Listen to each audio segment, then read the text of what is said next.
नमस्कार, बुलेटिन में स्वागत है आपका। मैं हूं प्रियंका चौधरी। पेश हैं अब तक के समाचार। अंतर्राष्ट्रीय सीमा की सुरक्षा में मुस्तैदी से तैनात बीएसएफ ने एक बार फिर से पाकिस्तान के नापाक मंसूबों पर पानी फेर दिया है। पाकिस्तान की ओर से जम्मू कश्मीर में नशे की खेप पहुंचाने के प्रयास को विफल बनाते हुए बीएसएफ जवानों ने न सिर्फ 27 किलोग्राम हेरोइन बरामद की है, बल्कि उसे यहां ला रहे तस्कर को भी मार गिराया है। बरामद की गई हेरोइन की कीमत इंटरनेशनल बॉर्डर में लगभग 135 करोड़ रुपए बताई जा रही है। बीएसएफ के जम्मू फ्रंटियर के आईजी एनएस जम्वाल ने बताया है कि अंतर्राष्ट्रीय सीमा से सटे पानसर क्षेत्र में बीएसएफ जवानों ने एक घुसपैठिए को भारतीय सीमा के नजदीक आते हुए देखा, जो छुपता छिपाता भारतीय सीमा में प्रवेश करने की कोशिश कर रहा था। जैसे ही वह भारतीय सीमा के नजदीक पहुंचा, बीएसएफ जवानों ने उसे चेतावनी दी, जिसे उसने नजरअंदाज कर दिया और आखिरकार जवानों ने उसे ढेर कर दिया। जांच करने पर मौके से हेरोइन के 27 पैकेट भी बरामद किए गए हैं। और आपको ये भी बता दें, इससे पहले भी 23 जनवरी को बीएसएफ ने पानसर इलाके में ही एक 150 मीटर भूमिगत सुरंग का पता लगाया था। इस सुरंग के जरिए पाकिस्तान सैनिक मादक पदार्थ, हथियारों की तस्करी के अलावा आतंकवादियों की घुसपैठ करवाते हैं। बीएसएफ के ट्रुप्स जो आगे कवर्ड एरियाज में लगे हुए हैं, उन्होंने रात के वक्त कुछ मूवमेंट देखा। इसमें 3-4 लोग जंगल झाड़ी के बीच में से आ रहे थे। जब वो जीरो लाइन क्रॉस करके फेंस के पास में पहुंचे हैं तो उसको चैलेंज किया गया, लेकिन अनसुनी करते हुए आगे बढ़ता रहा। पीछे से कुछ हमको ऐसे भी आवाज़ आई जैसे कोई वेपन वगैरह पॉप कर रहा है। तो इन सब चीज़ों को मद्देनज़र रखते हुए जो संतरी था ग्राउंड के ऊपर, उन्होंने फायर किया और फायर में एक स्मगलर की डेथ हुई है। और सुबह जब हमने एरिया को सर्च किया है तो वहाँ पर हमको 27 केजी हेरोइन मिली है। हमने पाकिस्तान रेंजर्स को भी कांटेक्ट किया है और वो भी अपने लेवल के ऊपर इसकी शनाख्त कर रहे हैं। ये जो कंसाइनमेंट है, ये एक केजी के पैकेट्स में बांध के और 27 पैकेट्स पूरा एक कपड़े के अंदर बांध के उसको जैसे किसी पाइप के थ्रू इसको पुश करने की कोशिश होती है, उस प्रकार से था। उम्मीद है कि इस साइड से कोई ना कोई उसको रिसीव करने के लिए जाने वाला था, लेकिन पहुंच नहीं पाया और उससे पहले ही ये इनकाउंटर हुआ। इसके ऊपर बिल्कुल एक बहुत स्ट्रांग प्रोटेस्ट नोट जो है वो जाएगा और पूरे एविडेंस के साथ में हम उनको दिखाएंगे। और साथ ही साथ हमने उनको ग्राउंड के ऊपर भी दिखाया है, तो वो ग्राउंड के ऊपर आके देख के गए हैं और इसमें अभी कोई शक की बात नहीं है कि ये पाकिस्तान इस चीज़ को डिनाई कर सकता। जम्मू के जीएमसी अस्पताल के बाद सीडी अस्पताल में भी आज से ओपीडी सेवाएं जो हैं वो शुरू कर दी गई हैं। सीडी अस्पताल में कोविड के मात्र 3 मरीज ही भर्ती थे, जिन्हें जीएमसी अस्पताल शिफ्ट करने के बाद अब लोगों को ओपीडी का लाभ मिलने लगा है। सीडी अस्पताल के कोविड वार्ड सैनिटाइज कर दिए गए हैं और अब यहां पर छाती से संबंधित बीमारियों से जूझ रहे मरीजों को भर्ती करना भी शुरू कर दिया जाएगा। लोगों को ओपीडी सेवा का लाभ लेने के लिए हालांकि फोन पर रजिस्ट्रेशन ही करवानी पड़ेगी। कुछ दिनों से हमारे पास ये जो मरीजों की जो कोविड पॉजिटिव मरीजों की तादाद इधर ट्राइज में बहुत कम हो गई है और परसों से हमारे पास जो पेशेंट इधर कोविड पॉजिटिव चेस्ट डिजीज़ में एडमिट थे, परसों से ये खाली हो गया और सारे पेशेंट जो हैं यहाँ से छुट्टी करके इलाज करके पूरा करवा के चले गए हैं। तो 2-3 पेशेंट जो पोस्ट कोविड थे, जिनको ऑक्सीजन की ज़रूरत थी, उनको मेडिकल कॉलेज शिफ्ट कर दिया गया था और हमने 2 दिन ये पूरी सफाई करवा के दोबारा से ये वार्ड तैयार कर लिए। तो ऊपर से ही जो मैडम प्रिंसिपल ने नोटिस निकाला है, इस हमारी 7, 8, 9, 10 चेस्ट डिजीज़ में ये 7, 8, 9, 10 वार्ड्स को डी नोटिफाई कर दिया है और अब हमारी ओपीडी भी आज से शुरू है। जो regular OPD chest disease, tuberculosis की चेस्ट डिजीज़ में थी, वो आज से शुरू है और कल से हम 7, 8, 9, 10 जो चारों वार्डें डी नोटिफाई हुई हैं, इसमें अपने चेस्ट डिजीज़ और ट्यूबरकुलोसिस के पेशेंट भी एडमिट करेंगे, इनका पूरा इलाज करेंगे। चोरों ने नगरोटा पंचायत में एक ही रात में 2 घरों को निशाना बनाकर पुलिस को खुली चुनौती दे दी है। मामला जगती पंचायत के साया गांव का है, जहां पर इन दोनों ही मकानों के निवासी गहरी नींद में सोए हुए थे कि चोर वहां से नकदी व गहने चुराकर 9-2-11 हो गए। एक मकान से चोर एक बक्सा उठाकर ही भाग गए, जो बाद में एक नाले से बरामद किया गया, लेकिन उसमें रखे गए गहने व नकदी गायब थी। वहीं पर दूसरे मकान से चोरों ने हजारों रुपए की नकदी पर हाथ साफ कर दिया है। इन दोनों पीड़ित परिवारों की शिकायत पर पुलिस ने मामला दर्ज करके चोरों की तलाश करना शुरू कर दी है। 3 बजे के करीब ये चोरी हुई तो 2:30 बजे मैं बाहर निकला था। उसके बाद 4 बजे मेरी मैडम उठती सुबह बाथरूम के लिए। जब वो अपने अंदर से कुंडी खोलती तो मुझे बोलती कुंडी नहीं खुल रही है। तो जब मैं उठता हूँ तो मैं ज़ोर से खींचता हूँ तो बाहर से मेरे को लॉक कर दिया था। जब दूसरे रूम में गए वहाँ से 2 बक्से थे वो भी उठा लिए, बेड खोला था, अलमारी खोली थी। उसके बाद फ़ोन किया ना दूसरे लड़के, फिर दूसरे बंदे भैया को फ़ोन किया, फिर भाभी आई, उसने रूम मेरा खोला बाहर से आके।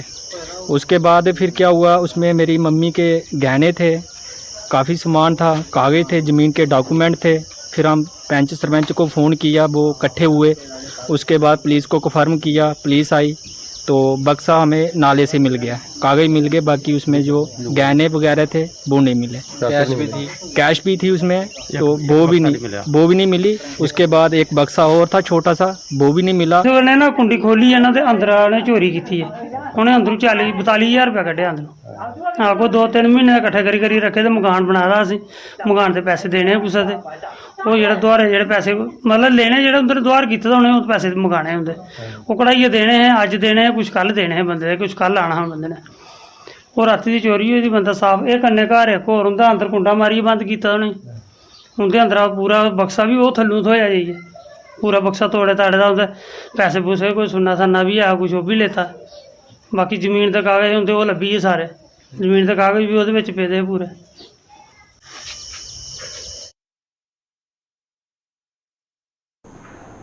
भारतीय जनसंघ के संस्थापक और देश में एक विधान, एक निशान और एक प्रधान की लड़ाई लड़ते हुए जम्मू कश्मीर में आकर अपने प्राणों की आहुति देने वाले डॉक्टर श्यामा प्रसाद मुखर्जी को आज उनकी पुण्यतिथि पर याद किया गया है। भाजपा ने जगह जगह कार्यक्रमों का आयोजन करके आज उनका बलिदान दिवस मनाया है। इस संबंध में आज भाजपा के सुचेतगढ़ मंडल ने पार्टी के प्रदेश उपाध्यक्ष श्यामलाल चौधरी की अगुवाई में आयोजित एक कार्यक्रम के दौरान डॉक्टर श्यामा प्रसाद मुखर्जी को नमन किया। दूसरी ओर भाजपा की बिश्नाई इकाई ने भी डॉक्टर श्यामा प्रसाद को बलिदान दिवस पर श्रद्धांजलि दी है।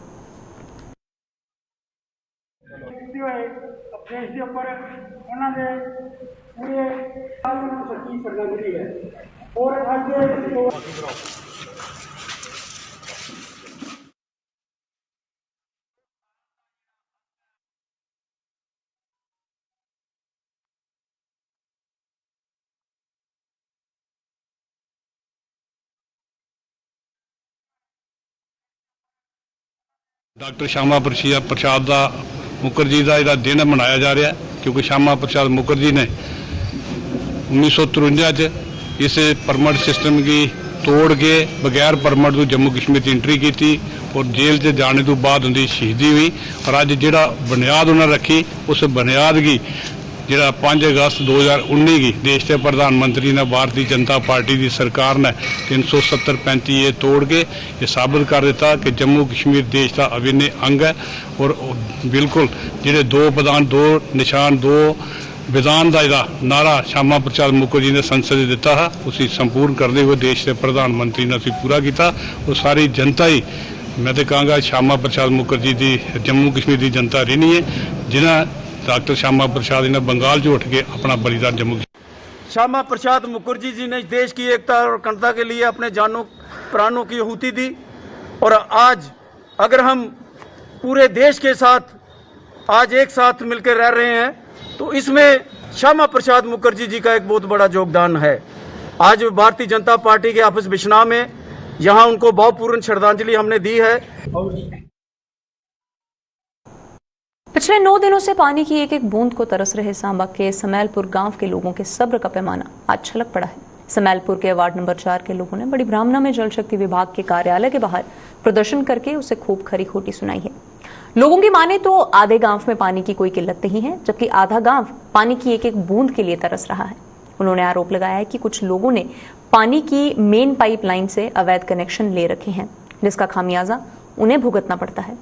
जल शक्ति विभाग के अधिकारी भी इस समस्या का समाधान करने का आश्वासन देकर आए दिन बरगला रहे हैं। दिन अज साढ़े घर पानी नहीं आवा दा है। 9 दिन पहला पानी आया है, जो पानी आया हो वो मासा सारा पानी आया हो। बाद क्या होया कि पानी सिर्फ ये जिन्ने भी महिला खड़ोती दियां, जिन्ने भी साढ़े भाई खड़ोते ने, छड़ा पानी आउंदा, ये दिखदे 5 मिनट 1-2 वो मारदा प्रैशर, उसदे बाद खत्म हो जांदा। तुबदे सारा महल्ला हल्ली पई जांदी, पानी चलिए। अस ये जेहड़ी समस्या लेई अस उत्थे जेहड़े इंदा इंचार्ज बनाए दा उन्हें भी असें बड़े बारी आख्या, ठीक है करके लेकिन सर ऐसा कुछ नहीं। अस ये नहीं आखा दे अगर तुसें समस्या ठीक है, लेकिन साढ़ा अद्धा ग्रां पानी शैल आवा दा, लोकें सब्जियां लाई दियां, पट्ठे लाए दे, ओह् बी ते आखिर ट्यूबवैल्ला दा पानी आवा दा।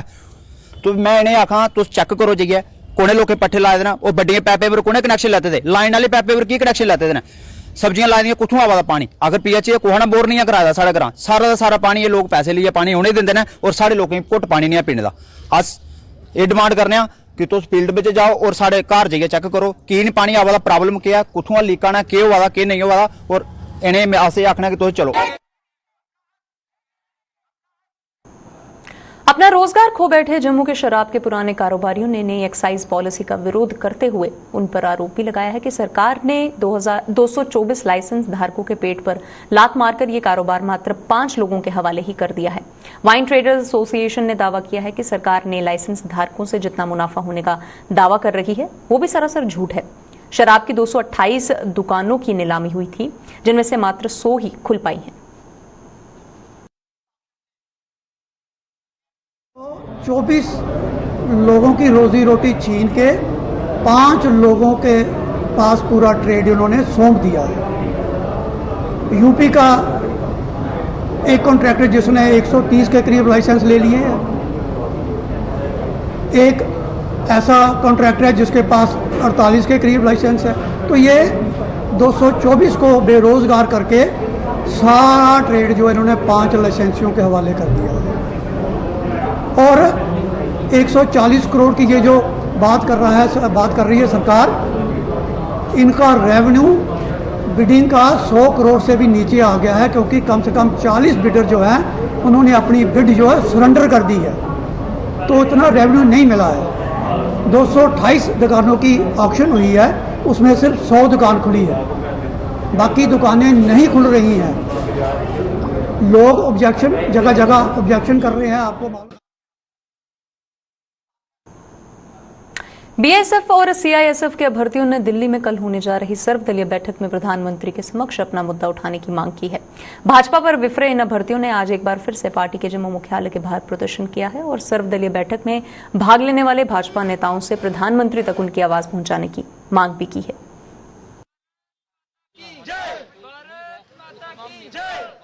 यहाँ पर इसलिए आए हैं क्योंकि 24 तारीख को प्रधानमंत्री जी ने ऑल पार्टी की मीटिंग बुलाई है, तो हमें एक ऐसी उम्मीद सी जगी है कि हाँ शायद हो सकता है हमारा मसला हल किया जा सके, क्योंकि भाजपा ने तो हमारी आवाज उठाई नहीं। अब ऐसा लग रहा है कि शायद जो बाकी पार्टियां हैं वो हमारी आवाज उठाएं। तो जम्मू कश्मीर के तमाम लीडर्स जो जम्मू कश्मीर को रिप्रेजेंट करते हैं सेंटर में जाकर, वो हमारी आवाज वहाँ पर उठाएं और जो बीएसएफ और सीएसएफ का एस्पिरेंट्स का जो मुद्दा था उसे वहाँ पर जाकर हल करवाएं। स्पेशल मीटिंग प्रधानमंत्री साहब द्वारा बुलाई गई है कि ਉਹਦੇ ਵਿੱਚ जम्मू कश्मीर के किश मुद्दे ने ਜਿਹੜੇ ਉੱਥੇ ਚੁੱਕੇ ਜਾਗਣ और बड़ी सारी चीज़ें पर ਉੱਥੇ ਗੱਲਬਾਤ होनी है। और ਉਹਦੇ ਵਿੱਚ ਅਸੀਂ ਆਪਣੇ ਲੀਡਰ ਨੇ ਅੱਗੇ ਇਹ ਅਪੀਲ ਕਰਨਾ ਚਾਹੁੰਦੇ ਹਾਂ कि ਅਸੀਂ ਵੀ ਸੁਣਾਈਓ कि ਸਾਡਾ जम्मू कश्मीर ਦਾ ਯੂਥ ਦਾ ਲੀਡਰ ਹੈ ਕੌਣ ਹੈ। जम्मू कश्मीर ਦਾ ਲੀਡਰ ਜਿਹੜੇ ਯੂਥ ਦੀ ਅੱਗੇ ਰਿਪਰੈਜ਼ੈਂਟ ਕਰੇਗਾ ਕਿਹੜਾ ਲੀਡਰ ਹੋ। 90 दिन प्रोटेस्ट किया उन्हें उनका भी पता चलना चाहिए उन्हें प्रधानमंत्री साहब ने कि 90 दिन इन्हें प्रोटेस्ट किया और सारी जी मुद्दा है वो तो हाईलाइट किया जा, बीजेपी गौरमेंट अगर रखे जा, प्रधानमंत्री साहब उनके अगर रखे। जम्मू कश्मीर के आरक्षित वर्ग ने सर्वदलीय बैठक में इस वर्ग के किसी प्रतिनिधि को न्योता न देने पर रोष जताया है। आरक्षित वर्ग के सदस्यों ने प्रधानमंत्री से इस वर्ग के एक शिष्टमंडल को मुलाकात के लिए दिल्ली बुलवाने की मांग की है, ताकि बैठक में सभी मुद्दों पर विचार विमर्श किया जाए और उनका हल भी तलाशा जाए। अभी की बात करूंगा, किसी ने भी SC ST OBC के रिप्रेजेंटेटिव को नहीं भेजा है, लिहाजा हमारी अपील है, ऑनरेबल प्राइम मिनिस्टर साहब से मेरी अपील है कि वो एक डेलीगेशन जो है उसको मंजूरी दे, जो रिजल्ट का SC ST OBC का, जो कि इंटेलेक्चुअल क्लास से है या सोशल एक्टिविस्ट हैं हमारे या पॉलिटिशियंस हैं, उनकी ओर से एक डेलीगेशन को परमिशन दी जाए ताकि SC ST OBC की जितनी भी प्रॉब्लम है वो वहां पर डिस्कस कर सकें। कोरोना की वजह से भद्रवाह में लगाई गई पाबंदियों में ढील का लोग नाजायज फायदा उठाने लगे हैं। ये लोग एसओपी की सरेआम धज्जियां भी उड़ा रहे हैं, जिनके खिलाफ प्रशासन भी अब नकेल कसने लगा है। नोडल ऑफिसर नसीर बांडे और उनकी टीम ने भद्रवाह के बाजार में औचक छापे मारकर ऐसे लोगों के चालान करके उन्हें सबक सिखाया है।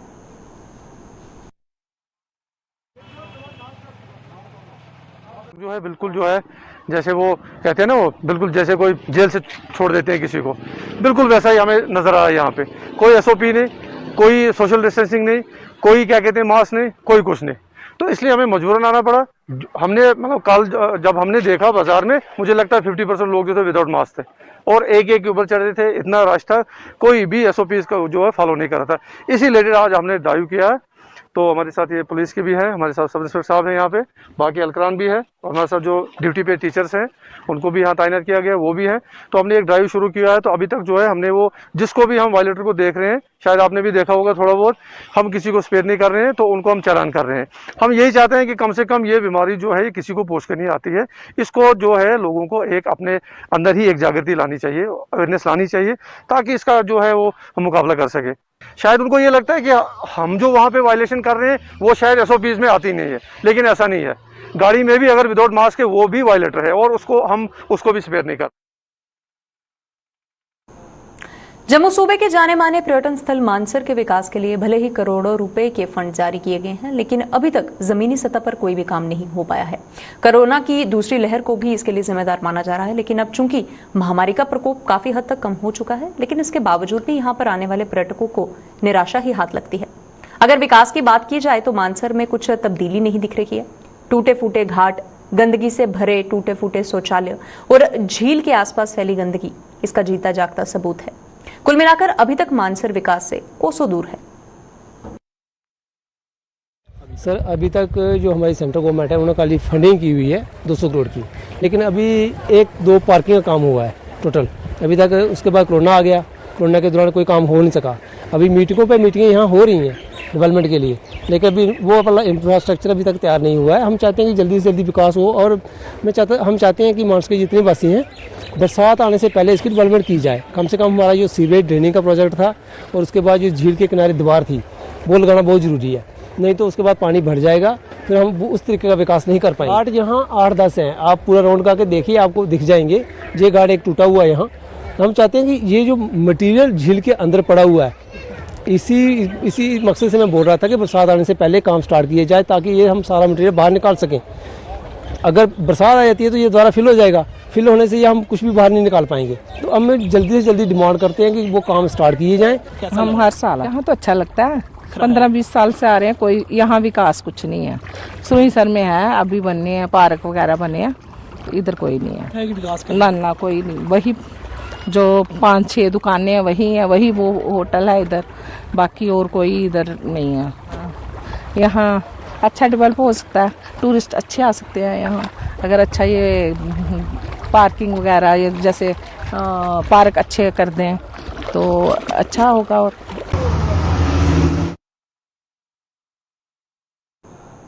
कुपकार अलायंस में शामिल पीडीपी द्वारा एक बार फिर से पाकिस्तान का रागा लापे जाने से जनता में बेहद गुस्सा देखा जा रहा है और पीडीपी अध्यक्ष महबूबा मुफ्ती के इस बयान की चारों ओर निंदा भी की जा रही है। जम्मू में आज डोगरा फ्रंट में प्रदर्शन करते हुए महबूबा मुफ्ती का पुतला भी जलाया है और इस पूरे मामले पर क्या कुछ कहना है फ्रंट के नेताओं का, आइए आपको बताते हैं।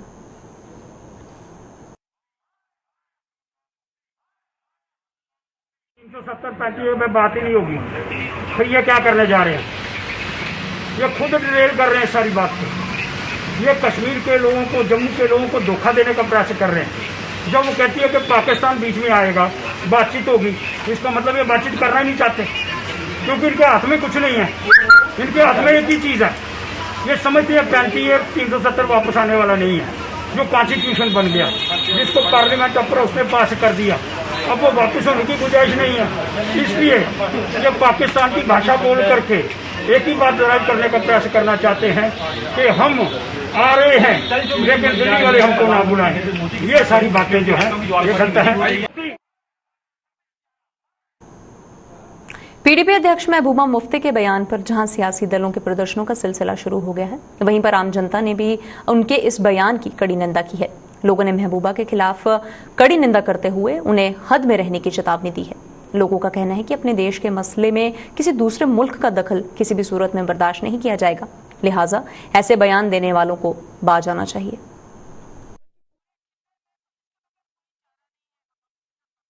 देखिए, ये मसला हमारी कंट्री का, हमारे लोगों का, हमारे देश का है और दूसरी कंट्री का नहीं है। पाकिस्तान से हमने बात क्यों करनी है? कौन है पाकिस्तान?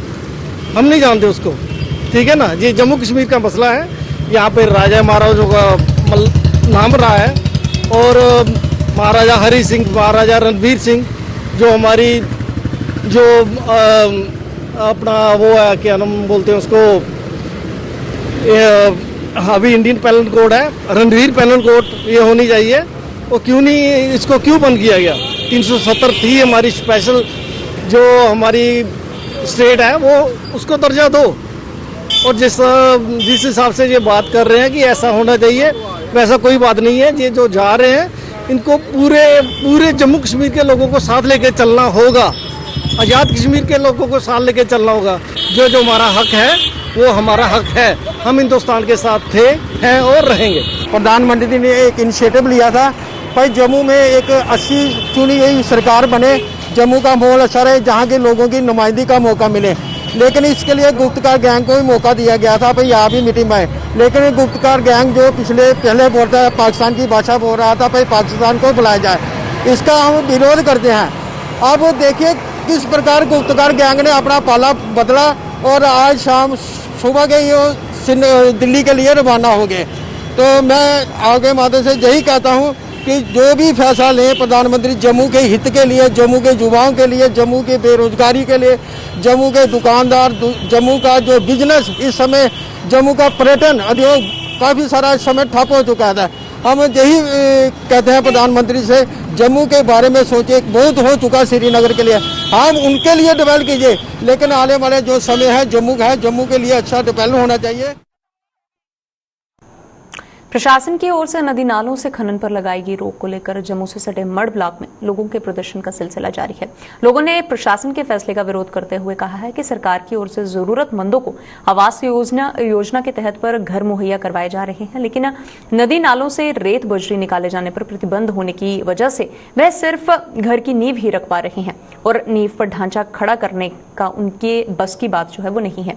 उन्होंने प्रशासन से इस बैन को हटाने की मांग की है ताकि वह सरकार की लाभकारी योजना का लाभ ले सकें। ये प्रोटेस्ट जो आज जो लोग हैं ये बड़े परेशान हुए हैं, खास करके मायने को लेकर के इतना गदर पड़ गया है कि गवर्नमेंट को इस तरफ ध्यान ही नहीं है।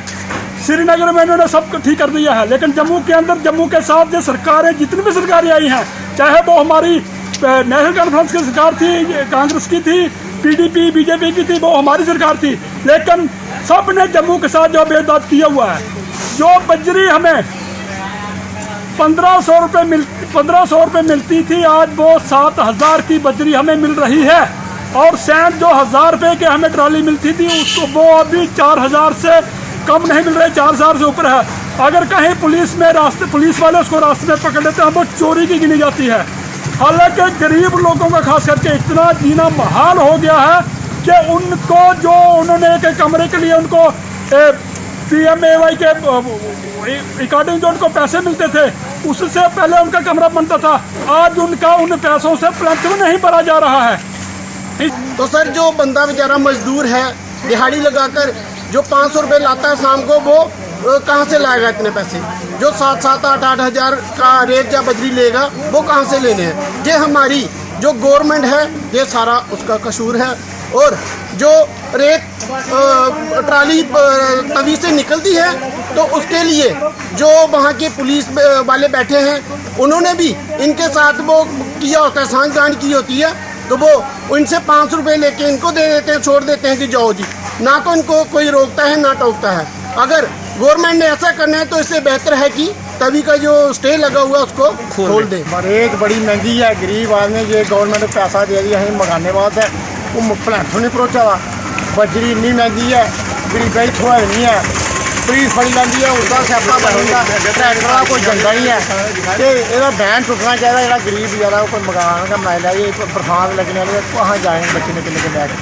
ਇਹੋ ਸਾਡੀ ਬਾਤ ਹੈ ਇਹ ਮਹਿੰਗਾਈ ਦਾ ਨੁਕਸਾਨ ਕੋਨੇ ਲੋਕਾਂ ਨੂੰ ਹੋਦਾ ਇਹ ਗਰੀਬਾਂ ਨੂੰ ਜੋਰਾਂ ਵਾਲੇ ਕੋਈ ਨੁਕਸਾਨ नहीं है। जम्मू को राज्य का दर्जा देने और इसके साथ भेदभाव का आरोप लगाते हुए पैंथर्स पार्टी ने आज जम्मू में प्रदर्शन किया है। प्रदर्शन की अगुवाई कर रहे पैंथर्स पार्टी के चेयरमैन हर्षदेव सिंह ने मौजूदा सरकार पर निशाना साधते हुए कहा है कि भाजपा के कार्यालय में जम्मू के साथ भेदभाव के सारे रिकॉर्ड टूट गए हैं। दिल्ली में होने वाली सर्वदलीय बैठक में भी जम्मू के साथ भेदभाव और यहाँ के लोगों की अनदेखी की जा रही है।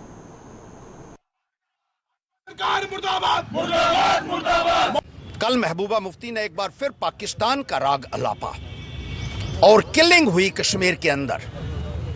जो लोग अलगाबाद की भाषा बोल रहे हैं, जो पाकिस्तान की बात कर रहे हैं, उनको मीटिंग में बुलाया जा रहा है और राष्ट्रवादियों को नजरअंदाज किया जा रहा है, जो नाकाबिले बर्दाश्त है।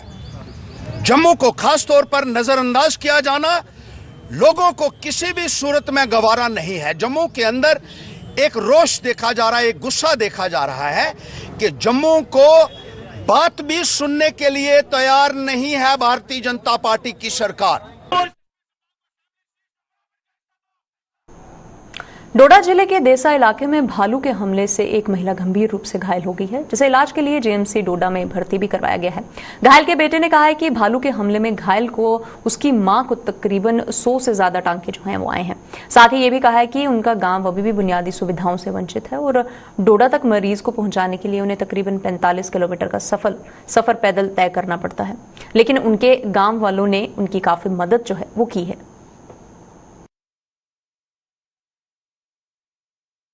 वहाँ पे 3-4 लेडीज थी वहाँ पे, तो वहाँ पे भालू ने अटैक किया मम्मी को और मम्मी थे आगे सबसे, कोई जहाँ पे हमारा स्टाफ है गायों का, तो कोई 15 मिनट लगते हैं वहाँ से। तो सर वहाँ पे भालू ने अटैक किया मम्मी को, कम से 150 प्लस टाँके डॉक्टर साहब ने बोले कि हमने गिने नहीं, मगर डॉक्टर साहब ने बोले कि 150 प्लस टाँके लगे। तो किस तरह से ट्रीटमेंट गवर्नमेंट मेडिकल कॉलेज डोडा में चल रहा है? गवर्नमेंट मेडिकल कॉलेज में सर इधर तो सर दवाई बाहर से लेनी पड़ती है बीच बीच में। हम 12 बजे इधर डोडा में पहुंचे सर, बहुत कम से अंदाज़ा नहीं लगता है, मगर कोई 40-45 किलोमीटर से भी दूर होगा मेरे ख्याल में पैदल। तो सर उल्टी चारपाई करके तो कम से कम 100 आदमी आए हुए थे, बहुत हेल्प की गाँव वालों ने। जी सर बहुत सारी डिमांडें की, जैसे लाइट हो गई, पानी हो गया, ये हेल्थ के बारे में, फिर रोड के बारे में सर, बहुत सारी ये सोलर लाइटें हैं उनके बारे में सर बहुत सारी डिमांडें की सर। कोई कुछ नहीं हमारे पास पहुंच रहा है, खाली जब वोटिंग का टाइम आता है तो तब हमारे पास वोट मांगने आ जाते हैं। पुंछ जिले की मंडी तहसील के साथरा ब्लॉक के गांव फतेहपुर सहित कई अन्य गांव ऐसे भी हैं जहां पर आज भी सड़कें जो हैं वो बद से बदतर हो चुकी हालत में है और उनका सुधार भी नहीं हो पाया है। गांव फतेहपुर को मंडी मुख्यालय के साथ जोड़ने वाली सड़क का वर्षों बीत जाने के बाद भी निर्माण कार्य पूरा न होने से इस इलाके के लोगों में बेहद रोष है। उनका कहना है कि कई वर्ष बीत जाने के बावजूद भी इस सड़क का काम मात्र कटाई तक ही सीमित रहा है। यही वजह है कि इस सड़क पर ना तो गाड़ियां सही ढंग से चल पा रही हैं और पैदल चलना भी अब तो मुमकिन नहीं है। रोड की तरफ देखा जाए और रोड का हाल देखा जाए कि यहाँ से वो गरीब लोग जो मंडी से चलकर यहाँ तक आते हैं, सामान उठाकर लाते हैं, गाड़ी का कोई नज़म नहीं। इसलिए मेरी यही रिक्वेस्ट है कि हुकूमत वक्त हमारी इस रोड की तरफ तवज्जो दे और ख़ास तौर पर इंतज़ामिया जो हमारे डिस्ट्रिक्ट पुंछ के डीसी साहब हैं और यहाँ के जो बड़े लोग हैं वो हमारे इस रोड की तरफ तवज्जो दें। हमें ये मुश्किल है कि 10 साल से हमारी इस रोड की खस्ता हालत है और हम बहुत परेशानी यहाँ से, और बहुत खड्डे पड़े हैं और रोड ही डाली थी वो भी सब निकल गई है रोड से, तो बहुत परेशानी है सर रोड की। तो क्या कहेंगे सर हुकूमत वक्त से हम यही कहेंगे कि हमारी इस रोड का रिपेयर किया जाए और हमारी इस परेशानी का हल निकालें। बुलेटिन में फिलहाल इतना ही। आप बने रहिए हमारे साथ। नमस्कार।